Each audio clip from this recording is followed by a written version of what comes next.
senhores, aqui Marcelo, canal Vasco em Análise. Já soltei um vídeo hoje falando de campo e bola, e agora vendo podcasts, vídeos e tal, sempre sobre o Vasco, né? Para a gente falar do Vasco, a gente tem que assistir tudo, tem que estar ligado no Vasco, e eu já faço isso há bastante tempo, ainda mais quando essa mídia aqui alternativa entrou no lugar da rádio tradicional, da TV tradicional, que não falava de Vasco, né? Então, com esse novo instrumento aqui, novo entre aspas, né? E outras mídias, o crescimento da análise do Vasco, de acesso às informações do Vasco, fica maior, né? Bom, estava vendo agora uma entrevista do Wellington Campos, da Rádio Globo, né? Desculpa, da Rádio Tupi.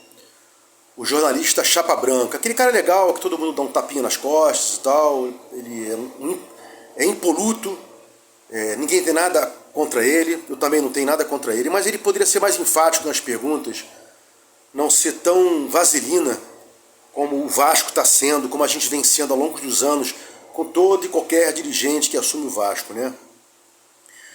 Ele entrevistou o Carlos Roberto Osório, que está lá, participa da SAF, né? Participou lá da negociação da venda para 777, e tudo que eu venho reclamando aqui sobre 777, ele fez parte, né? Não fiscalizou quem era 777, não fiscalizou como a 77 ia fazer, quais os meios de tirar a SAF, metas, investimentos, isso a gente sabe que nunca existiu, né? E se blindaram num contrato com uma cláusula de confidencialidade que até hoje ninguém sabe o que está escrito lá. E talvez não saiba tão cedo, né? Mas, entrando aqui no mérito da questão, a primeira pergunta que o Wellington Campos fez ao Osório era por que o Vasco ainda não está jogando em São Januário. E o Carlos Roberto Osório, como um bom orador, né? Ele tergiversa.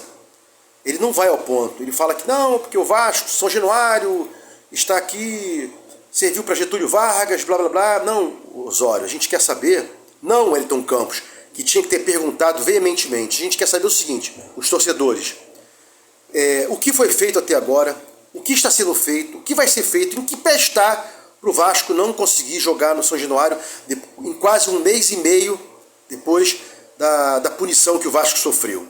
Já tendo sido liberado na desportiva as punições, mas na justiça comum ainda existem punições. O que existe? Não. O Wellington Campos não pergunta, o Osório também não responde, e eles têm a disfarçatez, ambos, de dizerem o seguinte: olha, o Vasco, o consumidor o Vasco é a torcida, o consumidor vascaíno é a torcida, é o Vasco. É nada. Se vocês não perguntam, não esclarecem a gente, é só da boca para fora. Isso não é verdade. Nada contra o decantado repórter, só que você tem que ser veemente, tem que perguntar as coisas, e se a pessoa não respondeu, você tem que reperguntar. Osório, ele não vai falar nada, ele está lá mamando, né? Esperando agora uma boquinha para o Vasco melhorar um pouquinho, para colocar alguém, para continuar a dinastia, para colocar um poste lá no lugar do Salgado, para continuar o grupo aí que está comandando São Januário. E como se não bastasse, né? Quando o assunto foi São Januário, que passou despercebido pelo Wellington Campos, intencionalmente ou não, o próximo assunto foi o Maracanã, né? Em que pé está o Vasco? O Vasco entrou com uma ação? Vai entrar? Por que não entrou ainda? Por que está demorando? O jogo já é domingo agora contra o Galo. Não se pergunta nada, nada é respondido. Então, mais uma vez, o Chapa Branca, o Wellington Campos, não pergunta, o Osório não responde, e a gente não sabe, juntamente com as questões de São Januário, a gente não sabe por que o Vasco não consegue jogar no Maracanã, as alegações do Fluminense, e por que o Vasco ainda não entrou na justiça, se não entrou ainda, vai entrar quando? Nada dito. E o Bittencourt está lá, né, como sempre, como um advogado, e daí eu não posso falar nada porque a função dele, né, é o munus dele, né, tá lá na dele, dizendo que o Vasco quer tumultuar, que tem outro estádio no Rio de Janeiro, mas só que o Maracanã é o único público, né? O Engenhão não é público, ele é privado, ele está como privado agora, é do Botafogo. E o Maracanã está sem uma licitação rígida, está sendo renovada de forma precária, aí pela 11ª vez, e nada é feito diante do nosso governador flamenguista, que vai empurrando com a barriga e impedindo que o Vasco consiga jogar no Maracanã. Então, mais uma vez, o Wellington Campos não pergunta, o Osório não responde sobre o que está sendo feito com relação ao Maracanã. E as mesmas questões também continuam com mais narrativa cara de pau. São Januário não cabe mais a torcida do Vasco. A torcida do Vasco cresceu demais. A gente não pode mais jogar em São Januário. A SAF já tem um ano praticamente. Eles assumiram para fazer 3 anos e nada foi feito de obra em São Januário. Nada foi feito para a construção de um outro estádio, se assim fosse. O desejo não é. Por que não aumentaram o São Januário? Por que não revigoraram o São Januário? Nada. É só da boca para fora. Vamos aumentar São Januário, a torcida não pode mais vir para cá, aqui cabem 20 mil, a torcida do Vasco bota 80, e sempre a mesma narrativa, né? A torcida do Vasco é o que merece mais respeito, o Vasco é sua torcida, mas não trata a torcida dessa forma. Inclusive, tenho notícias que os sócios gigantes do Vasco caiu muito, porque tiraram benefícios dos sócios torcedores que pagavam em dia lá o carnê. Inclusive, tiraram direitos, os descontos de jogos no Maracanã. Quando houvesse jogos no Maracanã, esses descontos não existiam mais. Então, mais uma disfarçatez dessa gente. E mais uma reclamação para o Chapa Branca, que não pergunta e também nada é respondido. Parece até aquela questão de delegacia, né?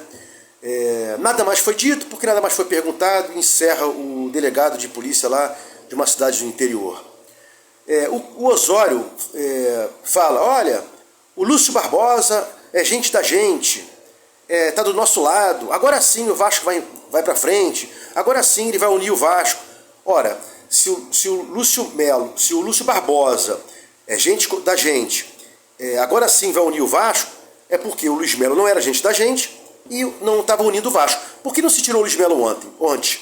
Por que não houve reclamação de tirar o Luiz Melo antes? Isso é outra coisa que o Osório também fala e não dá uma razão concreta para o Luiz Melo ter ficado tanto tempo lá, com tanta reclamação dos vascaínos sobre essa figura que nada ajudou no Vasco da Gama. Para finalizar esse vídeo, qual o limite da incompetência para a associação tentar tirar a SAF, no pior das hipóteses, judicialmente? O que a SAF teria que ter, o que a 777 teria que ter investido no Vasco, teria que ter feito e não fez, e agora o Vasco está percebendo que não houve investimentos, o São Januário não foi revigorado, está sendo tratado nas costas, sendo pintado lá, quase um cal, nem tinta decente é. Por que não se pede explicações a 777 para mostrar que ela é incompetente para tirar a 777 do Vasco, com uma rescisão contratual? De novo, nada. O Wellington Campos não pergunta, o Chapa Branca, o Osório também não responde, e a mesma palhaçada de sempre. Ou seja, a associação vem mamando 30% do que o Vasco recebe, que a SAF recebe, e é repassado à associação. Então tá bom para eles. É uma mesadinha, todo mês cai lá no bolso da associação um dinheirinho, né, que a SAF arrecada. E para fechar aqui, vergonha, cara, vergonha. A única coisa que esses caras fazem em São Januário é comer bacalhau de graça, colocando na conta do Vasco, o Vasco pagar bacalhau para esses caras aí. Como sempre foi assim. Todo dirigente almoça e janta bacalhau todos os dias. Vai lá ver quanto é a conta disso. Pede uma prestação de contas para saber o que a gente gasta com essa gente para comer bacalhau. Parece uma coisa pequena, mas não é não. Isso é um gasto fantástico, sempre houve com Eurico Miranda. Eu conheço pessoas que que conviviam com o Eurico Miranda, com o Euriquinho, se gastava um monte de dinheiro por mês no restaurante lá daquele senhor, que não tem nada a ver com a história, e o Vasco sempre, mais uma conta que o Vasco tem que pagar, alimentar o luxo dessa gente com garrafa de vinho e etc, etc, etc. Bom, vamos aguardar o jogo. Não adianta ficar reclamando aqui, uma pessoa só não vai mudar o mundo, mas eu tento abrir a mente dos senhores e vamos esperar uma boa vitória do Vasco aí. Fiquem com Deus, a gente volta para falar do jogo no pós-jogo. Um abraço.